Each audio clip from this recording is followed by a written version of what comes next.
Welcome to my podcast, where we are going to talk about a lifestyle with dogs and throw in a few life lessons along the way. Whether you're a hound hunter, bird dog enthusiast, running setters, pointers, retrievers, or a flat-out running dog junkie, this podcast is for you.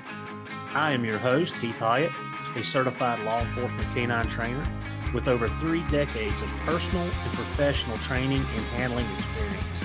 It's time for me to pay it forward.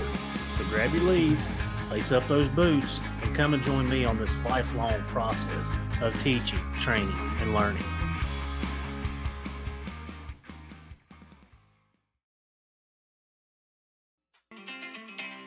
Do you like to be outdoors like I do? If so, unlock the wilderness with Onyx Maps. It is your ultimate guide to exploring, hunting, and conquering the great outdoors. With detailed maps, real-time tracking, and exclusive access to public and private lands, Onyx Maps is your key to adventure. Discover the possibilities and never get lost again with Onyx. So subscribe today using the promo code K920. Letter K, number 920, and know where you stand.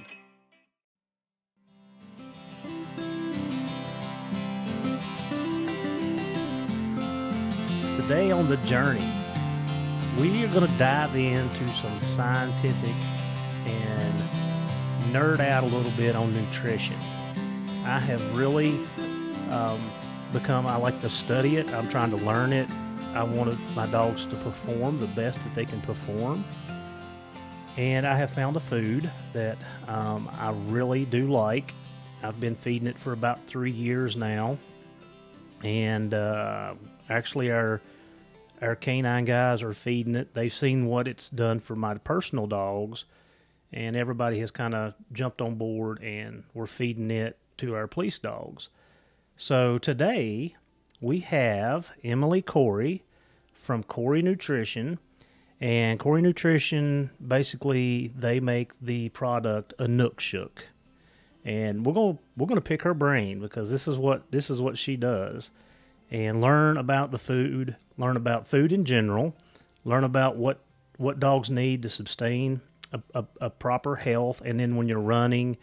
And we've actually pulled up some pretty good statistics on calories that dog burn, the caloric cup, how much is in a cup. So this is very interesting to me. So we're going to dive in and pick Emily's brain and see what she can teach us or help us learn to help maintain our dogs better.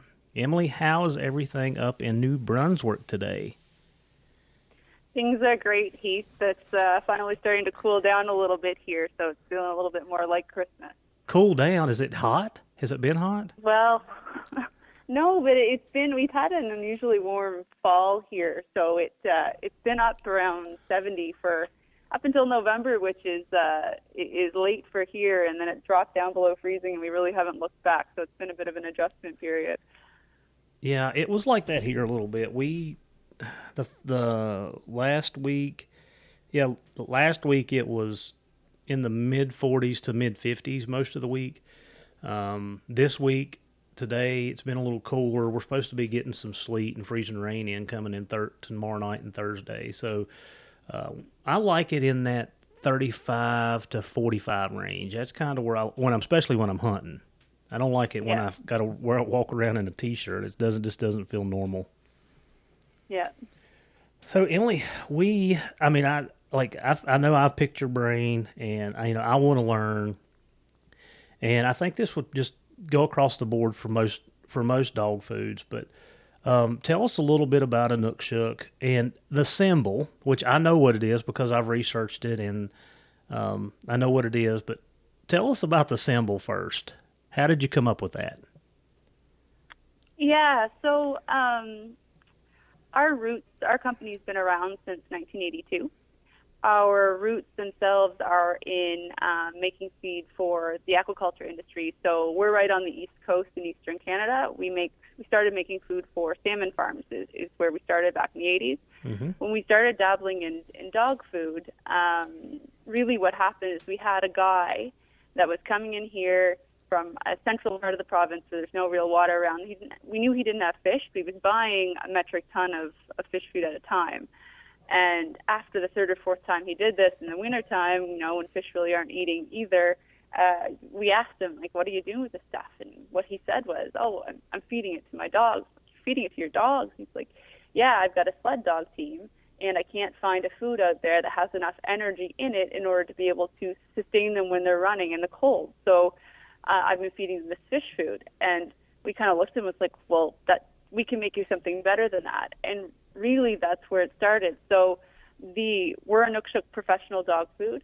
That symbology, that little stone man, comes from the north in northern Canada. And what it symbolizes is when sled dog teams were running, when people were moving from community to community, and it's the sky's white, the ground's white, there's no real landmarks because there's no trees, people would build these stone men to point the direction in between towns and on routes and where to go.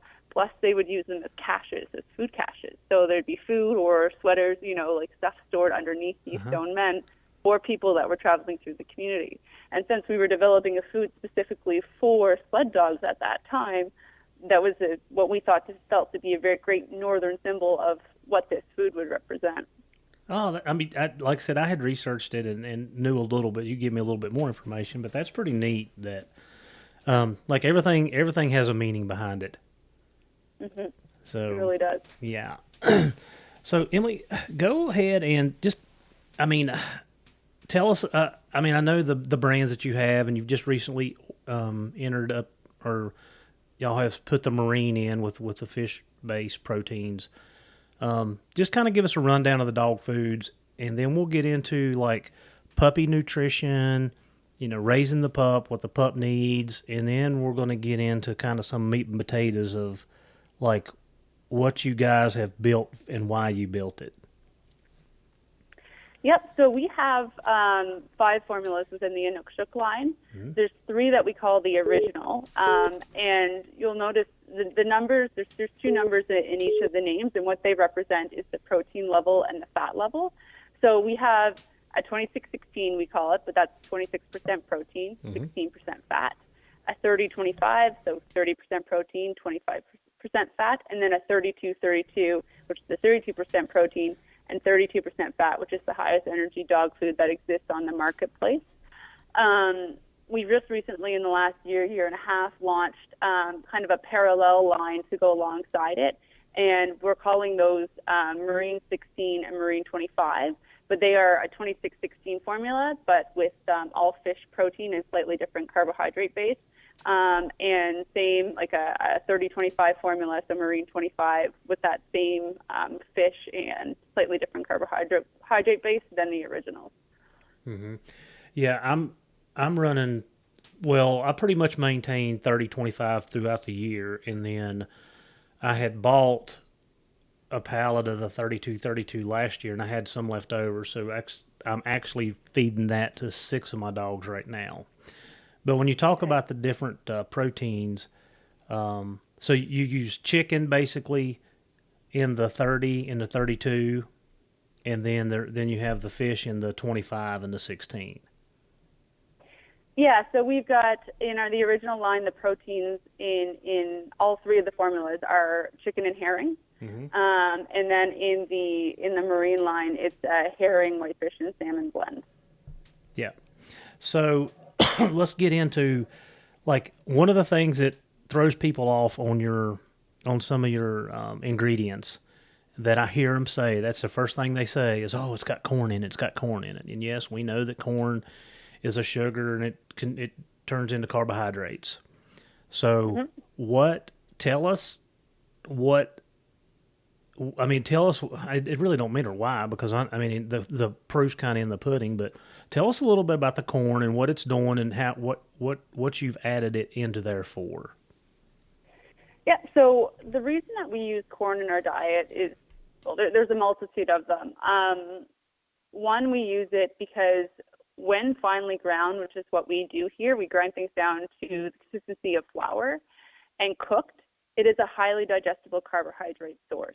Now, carbohydrates themselves are important to dog diets when you're talking about performance and getting energy levels and getting things going. Not as important as fat, but it is an important source of carbohydrates in the diet. They do need carbohydrates in some capacity.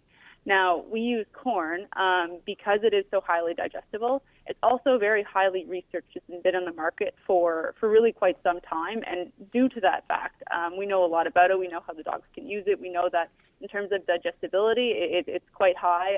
Glycemic index, it's a moderate, so it works there. It doesn't spike the sugar level in the dog's blood. But it is a good, solid, well-researched carbohydrate source that isn't too expensive, which is also important when you're talking about formulating dog foods. That's really why we use it. There's other options, there's other things that you can use, but we like to stick to things. Our philosophy here is what's known and what's well-researched and what can be justified. The reason that I think it's got such a bad or sometimes a negative stereotype in the marketplace is because it has been historically used and abused. So if it's not that finely ground and you can kind of see chunks of it in the food, it's not going to be digested as well as if it is finely ground. If it's overused and you've got it in your first ingredient or your first couple ingredients, you have a lot of carbohydrates in your diet, and that might not be what you're actually looking for in a working dog diet. And probably not as what is optimal. And you can also get a protein source out of it called corn gluten, which can boost your protein numbers, but it's coming from that particular source rather than from animal sources. So over the years, it's kind of gotten a bad reputation as a carbohydrate source. But when used properly, it is a really good one and a really one that we can really stand behind. Yeah. I mean, like I said, I definitely.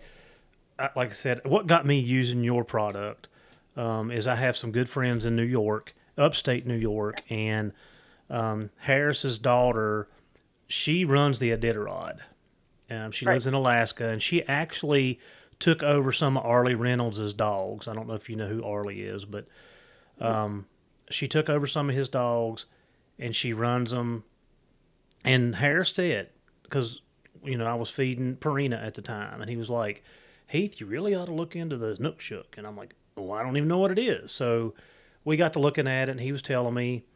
And, I mean, this was back in 2013 or 14 when I first tried it. Because the guys up there would go to Bangor and pick it up there. So I would always get them they would get me, 8 or 10 bags. And they feed the 2616. That's what they run. So I had fed quite a bit of that at the time. And just because of shipping and everything else, it just didn't work out. But the more I looked at it, and I realized that a lot of these guys that was running sled dogs are using that product. And I'm like, man, I mean, if they're running sled dogs with this stuff, it's got to be decent. It's got to be good. And I just got to make a better effort to try and get it. So that's kind of what led me into your product. And we know that there's a lot of good foods out there, and people have their own preferences, but it's really worked for me. And one thing that I do like, of course, I do buy bulk, but it's a one time a year thing most of the time, or a year and a little bit more. And it works good for me. Mm-hmm. So you went through your 2616, your 3025, 3232, and then your Marine 16 and 25. And there's nothing that really stands out and says puppy formula. You know how everybody else has their puppy brand and puppy chow and puppy this and puppy that. So tell us what you guys have lined up and the practice, or what you do for puppies if you're feeding puppies this food. So when it comes to our diet specifically, what we always recommend is puppies are fed the 2616 or the Marine 16 until about a year old. Now, The way that our diets are designed are based on activity level. The thing about the way the pet food industry works is on the back of your every pet food bag that you will go see, there should be what is called an AFCO statement. And that statement in and of itself will tell you a lot about how that food is formulated. So if it says formulated for all life stages, it is formulated for puppies, adults, and can be fed to seniors all the way through life. And all puppy foods are all life stage diets. Now, in the last few years, they put in a new requirement for large breed dogs to specify whether or not this particular diet is suitable for large breed dogs over, I think it's 70 pounds is the cutoff. And that has to do with different nutrient requirements for those large and giant breed dogs. But if you look at that statement, you could, no matter how it's marketed, it may be marketed as a puppy food or it may not be marketed as a puppy food, but that statement will tell you whether or not it is actually suitable for growing dogs. Since we designed our diets more along the energy levels of what is required for different types of activities, so as we've been talking about sled dogs, the 3232 highest energy dog food in the market with 32% fat, that's specifically designed for sled dogs that are pulling all day long for oftentimes many days on end, but it works really well for skinny dogs as well that can't keep weight or are still really quite active, not necessarily a sled dog. That's the highest energy. One step down from that is the 3025, and that's really designed for, it is also an all life stage diet. We recommend you start feeding it at about a year because most dogs don't require that energy level until they're actually out and working and performing. Mm-hmm. But it is designed for that purpose. It's designed for those mid-range activity levels, dogs that might not be doing an Iditarod, but they're out and they're working most days, have a hard time keeping weight on a general adult maintenance diet, or just require a little bit more to get going. So your hunt dogs, your search and rescue dogs, dogs that kind of fall into that mid-range category. The 2616 itself is designed as an adult, as an all-life stage diet, but it can be more used for off-season as well as puppies, and is also suitable for your sprint dogs, so your dogs that are doing great, like greyhounds for racing and stuff like that. So as much as we've designed our family of formulas to be around energy level, they are also suitable for different life stages. Are you catching what I'm putting down there, Heath? Oh, yeah. No, I'm sitting here. I'm just taking it in. But I have my puppies, they prefer, of course, like I said, I don't have the 2616. I have the 3025 and 3232. But my pups prefer just to eat the 32 or the 3025.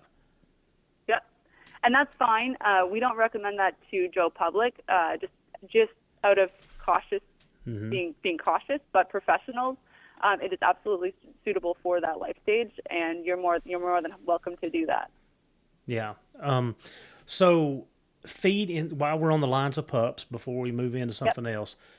So feeding them the 3025, that doesn't cause them to grow too fast or stunt their growth by being too. Of course, the protein is 30%. We know that helps their joints and, cartilage and tendons and everything else along the lines. And the fat content. Now, I don't feed the pups quite as much.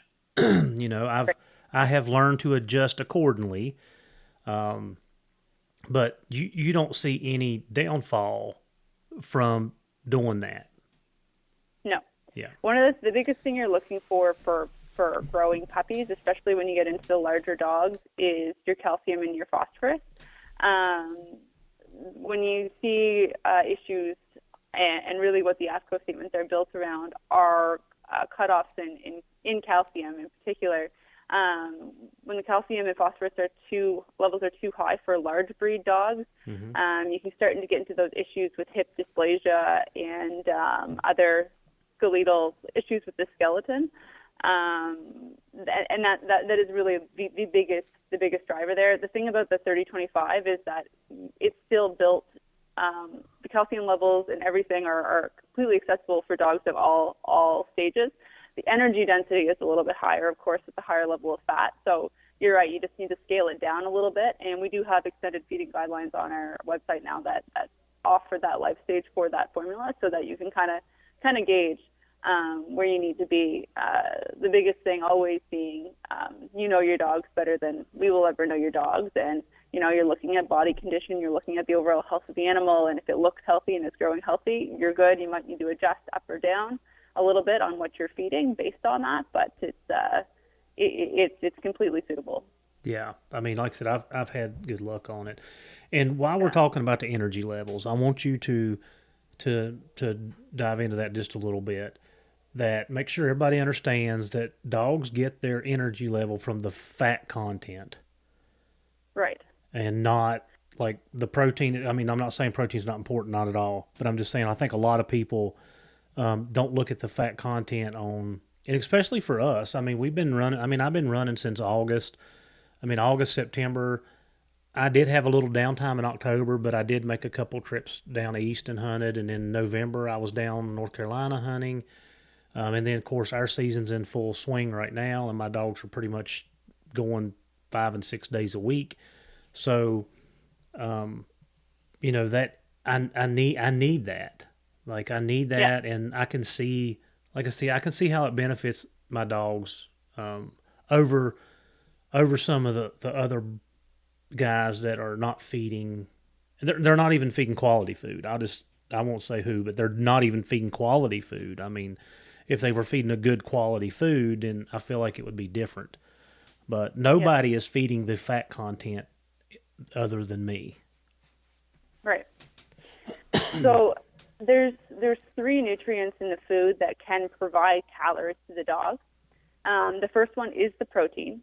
Now, the thing about protein is that it's so universally used in everything else that the dog needs to do. Like the body of the dog needs that protein to rebuild muscles after it's been running, right? It needs that protein to grow when it's a puppy. It needs that protein for all enzymatic reactions, and basically everything that happens in the dog's body involves some level of protein. So the protein in the diet, the best use for that, even though it can be used for energy, is general maintenance and recovery. Okay. The next one is fat. So fat itself has twice the amount of calories in it than what your protein or what your carbohydrates would have. Those are your three. Your protein that you want to be used for body maintenance. You've got your fat, and you've got your carbohydrates. And fat has twice the number of calories as the other two. Now, the fat itself, what makes dogs a little bit different than humans is that if we're going to go and exercise, or you know, we've kind of all have it ingrained if you played any sort of sport to go and carb load, right? Like you go, you have your big meal of pasta. Sometimes several days ahead, you kind of load up. And what that does is it gives you lots of glucose, which your body stores as glycogen. And that glycogen and glucose, those are kind of what our bodies will use to supply energy over time. And when you start to reduce your glycogen stores, you start to get fatigued and more into the area where you're more prone to injury. And that's how it works in humans. When it comes to dogs will use they still operate off of glucose. We get our glucose and glycogen from carbohydrates. Dogs can use that to a certain extent. Dogs will use primarily carbohydrates to fuel that activity because it's in short duration, and that energy source is readily available. As soon as you get into any sort of activity that is prolonged, you know, when we're even talking, you know, more than half an hour and onwards, dogs have the ability to use fats directly. So they will take free fatty acids from their bloodstream and turn that directly into energy and go with it and use that as their primary energy source, where humans, we can't do that. And really very few other animals can. So the thing about fat is that not only does it contain more energy, it also makes it so that you can get that energy into that dog in a lesser amount of volume. It's there's more calories. The density of calories is greater, so you can feed less and still get more energy into your dog than you can with other types of food. Or other types of nutrients that may also provide energy, just but not at the same concentration. So I guess our whole focus with this line of food from the get-go was we've got these sled dogs that are running the Iditarod. We feed quite a few of those teams, and they need as much energy as they can get into themselves in the smallest amount of volume because they're running. But there's also instances where, heat is an issue. If it's too hot outside and dogs don't like to eat, but yet they're burning more energy because they need to cool off their bodies, getting more into that animal in a lesser volume is also an advantage. Yeah, I've noticed. That kind of Yes, no, I have a dog that you just described him to a T when it's hot. He yeah. is very finicky, and it worries me because sometimes I mean, he'll pick, and when I say pick, I mean he'll pick. He don't eat much at all when it's hot and he's running. But I Yeah. have seen that that he's not dropping off either. No. He still maintains a very good weight. Of course, now the weather's different. It's warmer. It's hot actually. It's not warm. It's hot. Um, but yeah, I can actually see exactly what you're saying with what you Yeah. just said. So you talked about calories per. Is there anything you want to add before we move on? Oh no! I was Yeah. just gonna say, Yep. I have two border collies. We're weekend warriors, but I run into that issue where they don't want to eat in the summertime, and Mm-hmm. I bump them up into sometimes 32 because it's the only way you can get enough fuel in them to keep weight. So apply that concept to working dogs, and it gets to be a larger and a more appropriate thing. Yep. Yep. I mean, it's, like I said, if you pay attention to your dogs, you're going to see those things. You're going to see it a lot. Like I said, I've got 13 different dogs out here, and every one of them's individually different. Like this one likes this, Yeah. this one does this. I've got 2, 3 that's on the same lines, but I got one that would eat if he had to lay down and eat. Like it don't matter, he's eating. But Yeah. so yeah, this is where I want to get into the caloric cup, and I just want to add a little bit of like information so people maybe they'll grasp it. The numbers, it didn't. I adjust my food accordingly, and I can look at my dogs and I know add a little bit, take away, just like you said. Yeah.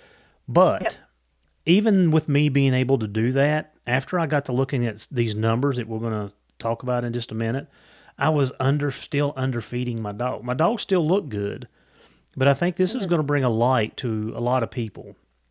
So I'm assuming that every bag of dog food has calories per cup, correct? Yes. Yeah. And let's talk about kilocup and caloric cup. That way that we just get that over and done with. The kilocup is a So you're talking kilocalories, right? yeah kilocalorie. Yeah. Mm-hmm. Yeah. Yeah. So this is one of those things that you'll see this in the human marketplace as well, where you'll see things written out as kcals, which is kilocalories, Mm-hmm. which is, for all intents and purposes, is the same thing as a calorie. So a kilocalorie is actually 1,000 calories. However, universally, both in the human food and dog food, we operate in kilocalories, but we call them calories. This is just a naming thing.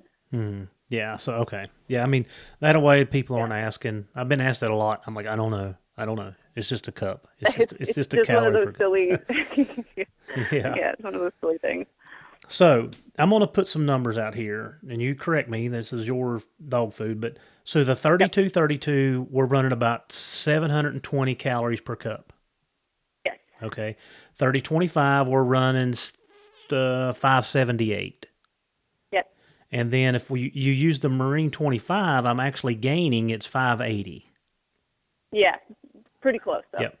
Pretty close to the same. Okay. So this is where I really got interested in this. I was reading an article from the American Canine Health Foundation, and it was talking about dogs in general, and it was talking about it did bring up the sled dogs, and it was talking about how many calories they burn per day, and it said they could burn anywhere from 8,000 to 12,000 calories on their runs.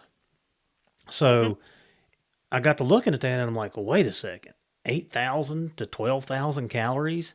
So I looked up hunting dogs, and this is basically what it said.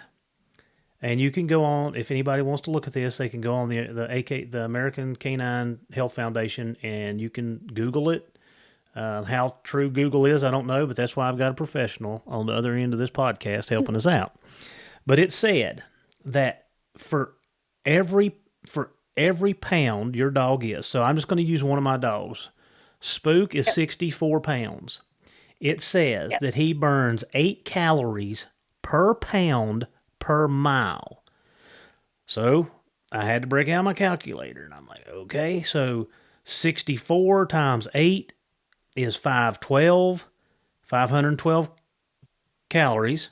And if I run him 6 miles, which is what he covered today, then he's basically burning 3,072 calories.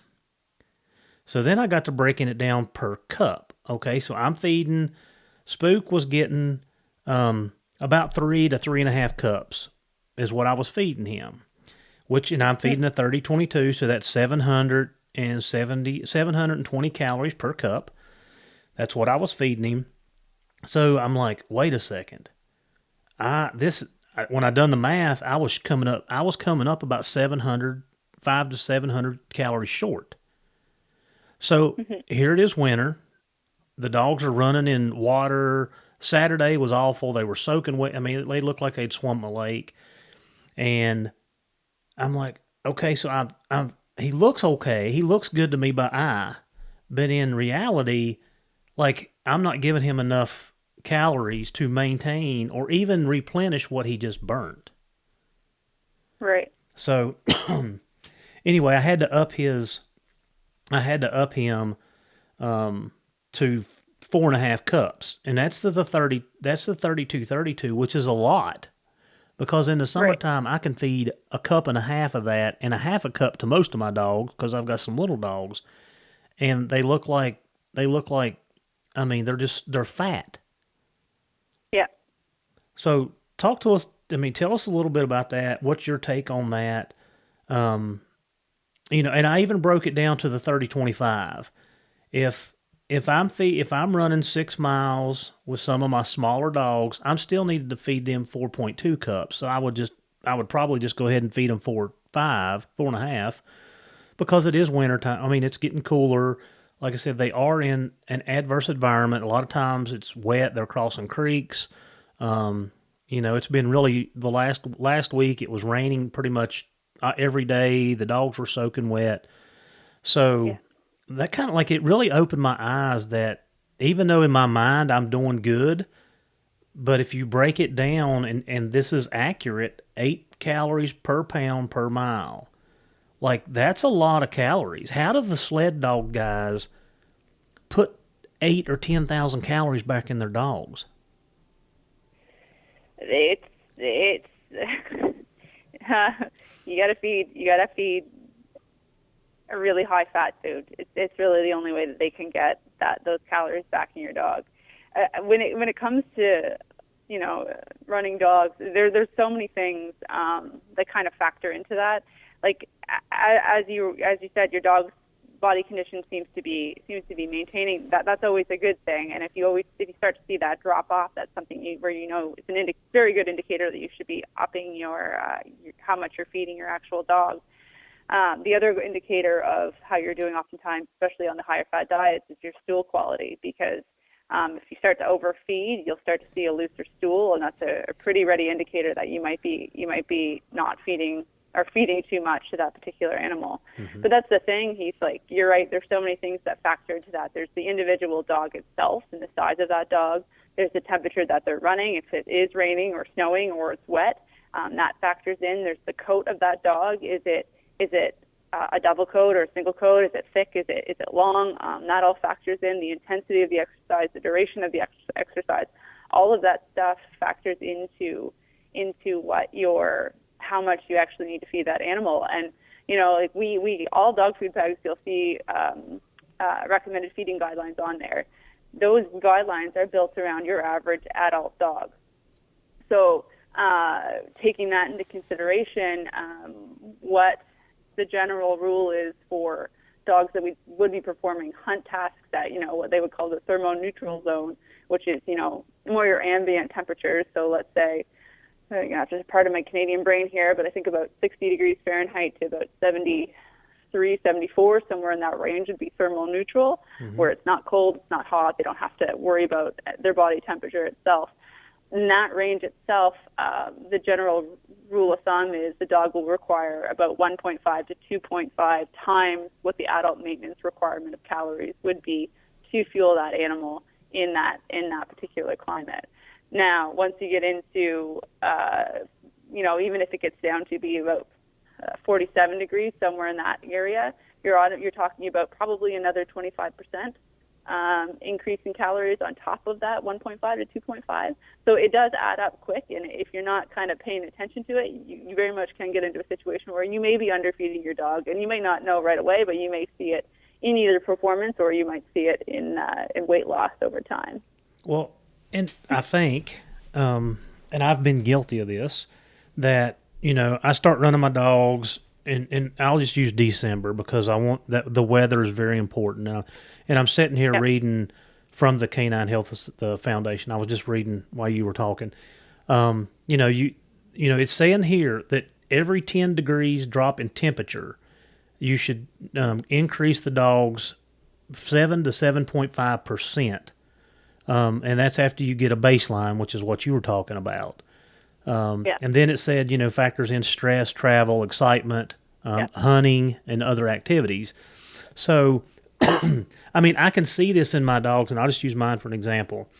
It used to be that I knew when hunting season started, about the second weekend, I knew I was going to see a drop in my dog's weight.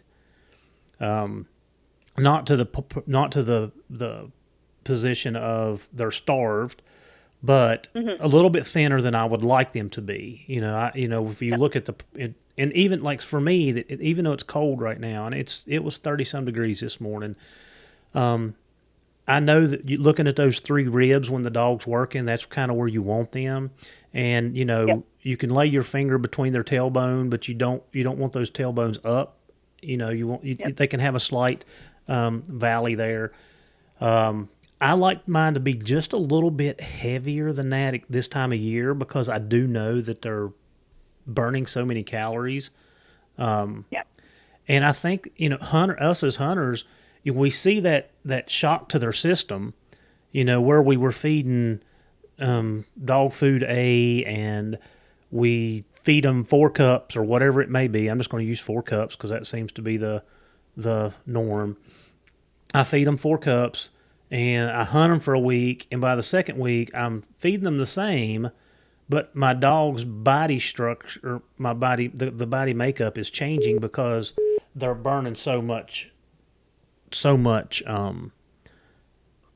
calories. And I have actually started, I've probably been doing this 5 or 6 years, but 2 weeks before, and I know all the stuff they say about, the dog food, but I don't switch dog foods. Like I feed the same thing year round. I don't downgrade to 2616. I don't mean downgrade, but I don't drop down to 2616. I just keep it where I'm at. But I try 2 weeks ahead of hunting season to give my dogs a little extra so I don't see that a shock in their system. And that's how I describe it is like, I know last week when hunting season started that my dogs have kind of went from being lazy, not doing a whole lot to, running 8, 10, 12, 15 miles.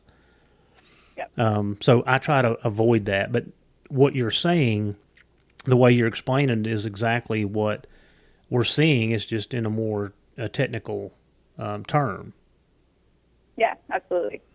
Like it sounds complicated, and in a lot of ways it is, but it's not something that you need to overcomplicate. It is, if do some basic math, if it's going to be colder outside, maybe add an extra handful of food, calculate your 1.5 to 2.5 times what you might feed if your dog was doing nothing, and then go from there. And if the stool quality starts to drop off or the body condition starts change in a way that's not favorable, you adjust. Like they're guidelines. All of these things are guidelines, but at the end of the day, you know your dog's best, and you got to adjust based on user and what the dog needs, and that's a hard thing for us to tell because there are so many things that actually factor into that. Yeah. I mean, like I said, I'm just kind of skimming through this, but it was kind of interesting about, I mean, just the weather alone. And we all know it. We all know when winter comes that, the dogs are burning twice the amount of calories trying to keep heat and keep themselves warm, and everything. So, you're just to factor that in, and then you're putting this extreme sport that we're doing on top of it. Yep. Like it's kind of like a double whammy. Mm-hmm.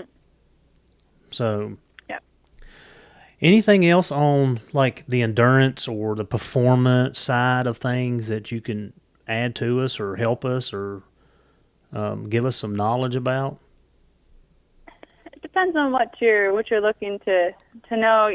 If you're digging into the research, what you find on the internet too deeply, one of the things that I always find to be a little bit confusing is that if you start reading papers and they start talking about, things like your percentage of calories from your protein, your fat, and your carbohydrates, and that doesn't exactly translate into the percentages that are on your dog food bags.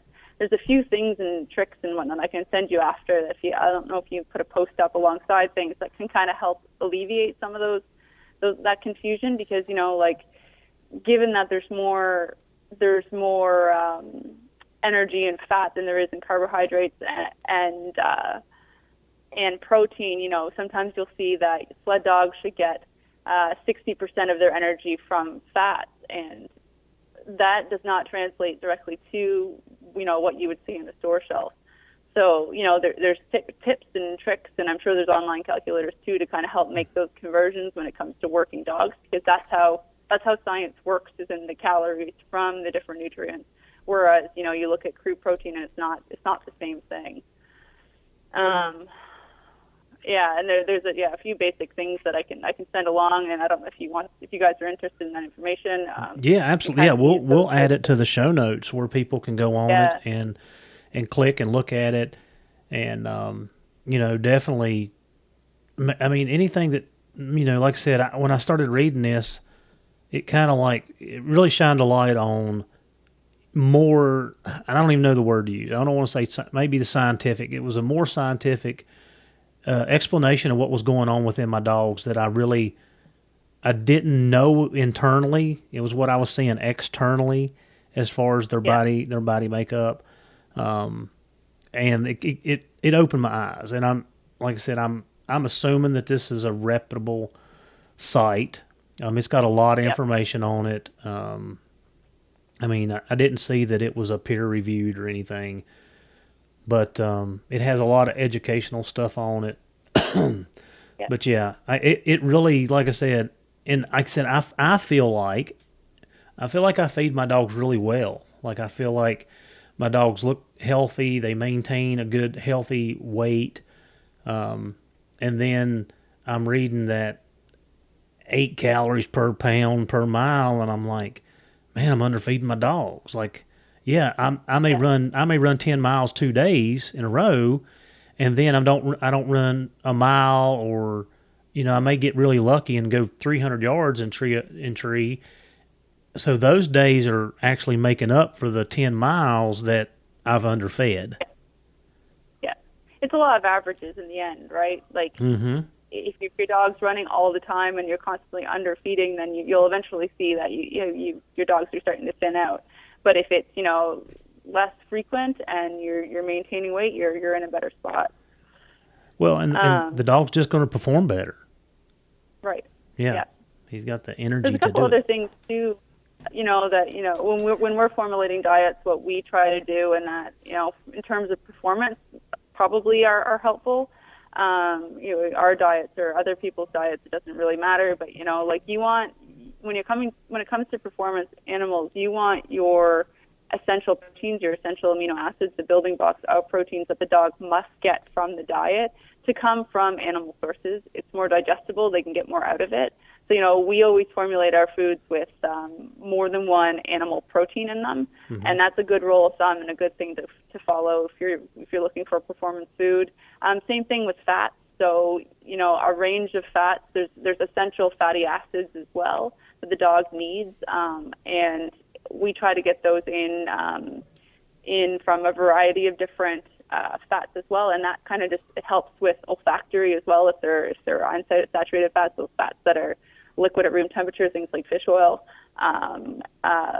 chicken fats as well. But if you can get a range of ingredients as opposed to just one protein, one fat source, the dog can get more out of that food from those natural animal sources, which is you can see benefits of that. There's science research backs that up in performance animals. So those type of things would be what I would recommend. But at the end of the day, as we've been talking about, feeding guidelines are just guidelines, so don't adhere strictly to those. Your dogs monitor their weight. If they need a little bit more, they need a little more. If they need a little bit less, they need a little bit less. And if food doesn't work for them, it doesn't work for them. That happens sometimes too. They are individuals. Yes, and every I think. Don't get me into the vets. We have a vet that hunts with us, and me and him go through this all the time about putting them on the sensitive this and diet. And me and him kind of go back and forth with it. But you just said something there that caught my attention. You said the fat affects the olfactory. Right. Can you care to explain that a little bit? So there's more and more research out there that suggests, at least in laboratory settings, that feeding what they call polyunsaturated fatty acids, PUFA is the abbreviation, how you'll typically see it written out. But what those are those fats that are really liquid at room temperature. So you'll get, in terms of vegetable ones, it's like your canolas and your sunflower and your olive oils, things like that, corn oil even. From animal sources, your chicken fats, your fish oils, stuff like that. Those are all polyunsaturated fatty acids. Those are they're still working on this, but the ingestion of those they're finding to help with detection and olfaction in dogs that perform those tasks, so hunting and both the canine world as well. And what they think happens is that those fluid fats help with the fluidity of the membrane that's in the back of the dog's nose, which helps with the connection from the nose to the brain and helps with detection, especially in minute amounts. So there's more and more research into that kind of stuff right now. Versus if you were feeding a food that had more of your fats that are solid at room temperature, so your lards and your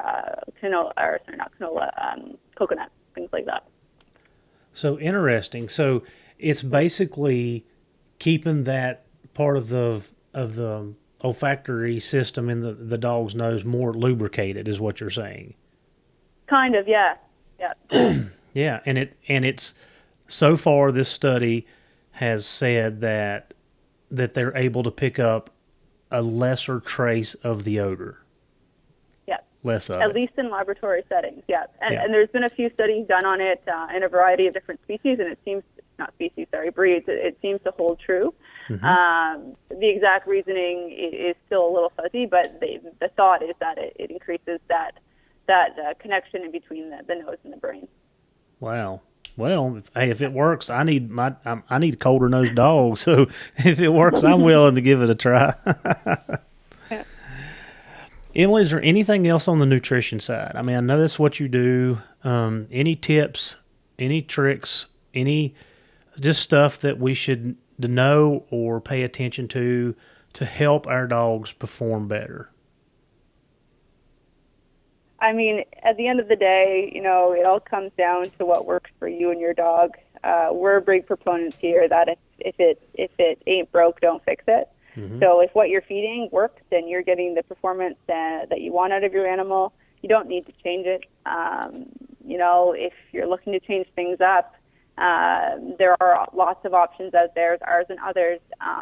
But really, like at the end of the day, you know your dog better than we will ever know your dog. So you got to trust your guide on a lot of things. Yeah. And I think, especially with, the economy the way it is, prices are hard. Yeah. Especially, people tell me all the time, I don't know how you feed 13 dogs. And, well, I've gotten myself into a place where I budget for it. And, it's just, I'm learning that feeding a good quality food, whatever it may be, is less expensive in the long run. Right. It may cost you up front, or you may think that because I'm paying X amount of dollars for a bag of food that it's too expensive. But it's just what you're saying, that if I have to feed less of it and I get the same or better performance, that's huge. And I have found that. I mean, now in the season, like during season, when I'm running my dogs hard, I go through a little bit more food because I'm stoking the fire. I'm putting the fuel in them. I want them to perform. I expect the extreme performance out of them, and I know that I go through a little bit more food. But in the off season, I'm feeding half of what most of the guys that I run with feed. Right. I'm two cups is a lot most especially in the summertime. Compared to Those bags last you a lot longer that way. Yeah, even though the bag, I think y'all's I'm feeding 33. Yeah, 33 for the 30 25, and then 44 for the 32 32. Is that right? Yeah. Yeah. That's right. Yeah, and I'm feeding, I'm feeding quite a bit right now with the 32 32, but I'm like I said, I'm adding more to keep the dogs where they need to be, so I can run them every day. And like I said, I see that. And one thing that we talked about before we got on here is when I went to you guys' website, I realized that you actually have a calculator built in. Yeah, we put a calculator in. Yep. Yeah. And that's not for performance. That's just for regulating. My dog weighs 60 pounds. Well, let me just do it here. I got it pulled up. Let me do it and see what it says. The feeding calculator. It says use the calculator below to estimate how much you should feed your dog per day. And y'all have on here, every dog is different. The calculator only provides estimate based on average weights of dogs and average activity levels. So we would add to it. So I'm going to put my 64-pound dog, and it says, "Oop, what happened there? Why did it do that?" And it went back to. Did it glitch on you? It must have. When I coughed, I think I hit it. Here, let's do it again. So 60. So I'm going to go to 64 pounds. It says 1,401 calories per day, and then it asks me what formulas that I would want to feed. Of course, I'm going to put 32 in, and it says, "Is your dog?" My dog's extremely active or overweight or underweight. I am experiencing canine professional, and then I go ahead and click on it, and then it says basically I would feed 1.9 cups, which is less than 2 cups per day. So one bag of 32 should last me 64 days. Yeah. So that's 9.5. That's 9.2 weeks. That's that's over 2 months. So. Yeah. And that's the thing. It requires a little bit of math, but we put those up there because we did a little bit of e-com off we do a little bit of e-com off our website. But it helps those people figure out when they need to reorder. But the tool itself is universally applicable of just kind of to calculate your cost savings, but really how long that bag will last you under non-performance conditions. But you adjust up or down from there based on your requirements.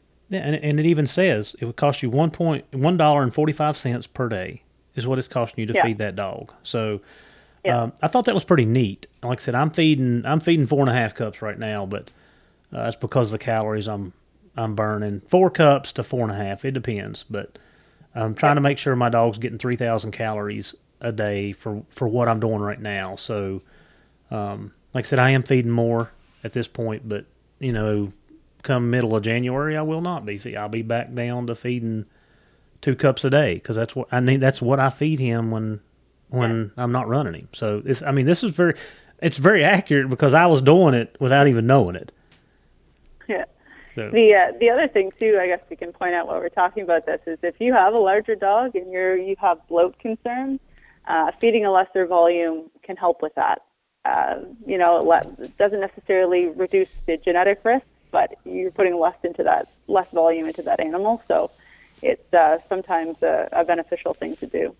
Yeah, and one of the things I want to bring up before we finish this, I have noticed that when Inukshuk gets wet, it does not expand. Can you elaborate on that? Yeah. So the way that we get our fats into our kibble is a little bit different than how most pet food companies do it. So given that the industry that we come from is feeding fish, you have to think about how oils and waters separate. So the way that we do things is, and have always done things, and we've just taken this technology that we had for our old industry and applied it to the new one, is that we vacuum infuse our kibble. So we make our kibble, it gets cooked, it gets dried, it goes into a vacuum infusion chamber. We slowly suck all the air out and then let it back in. And what that does is it takes the fats that have been coated on the outside and pulls them into all of the little pores that are in the kibble. So what that does is it increases the density. Mm-hmm. It puts those fats on the inside, so there's less oxidation, there's less oxygen exposed, but it makes the kibble itself really, really firm and really dense.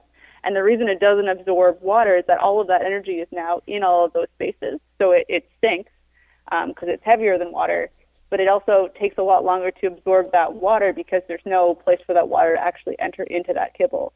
And so for you, what that means is that energy is getting into your dog. It's not just sitting on the outside of the kibble. It's not on the inside of the bag. It's not exposed to oxygen, so it doesn't oxidate as much, which is what you want.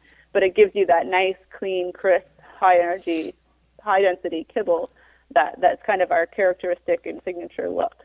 Yeah. Yeah, and and it is. There's not a greasy feel to it. The bag's not greasy. But yeah, so yeah, I just wanted to touch on that because I thought the first time I ever noticed that, I'm like, what?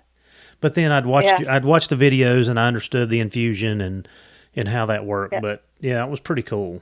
So no, it's neat, and it is what allows us to get that 32% fat in there. Industry standard, you might find some that are 25% out there, but most of them are even going to be a little bit greasy to touch because they don't use vacuum infusion. They coat on the outside and shake things around a little bit. But yeah, having that infusion technology really does allow us to get that energy into your animal. Yeah, well, I need it. I need it for this. I need it for December anyway. Yeah. Well, Emily, I appreciate you taking the time out of your day to talk to us about the nutrition and the things that you've taught us today. Like I said, I appreciate it. I think the listeners will get something out, especially when they start looking at the calories their dogs are burning, and go to their dog food bag and find out how many calories per cup they're feeding, and hopefully they can adjust if they're not doing it already. Like I said, most hounds and most dog people, they keep a pretty good eye on their dogs anyway, and they notice if something's off. So, like I said, I appreciate it. I appreciate your time. I appreciate you coming on here and talking to us. Is there anything you want to leave us with? If there's any questions, we're here to help. This is what we do day in and day out. So reach out to us. Our website is inukshukpro.com, and we've got lots of people here to talk. If you have any other questions about really anything animal nutrition related, that's what we're here to do. So. All Really right. appreciate your time, Keith. No, thank you. And like we end every podcast, thank you for helping us teach, train, and definitely learn about nutrition. Thank you.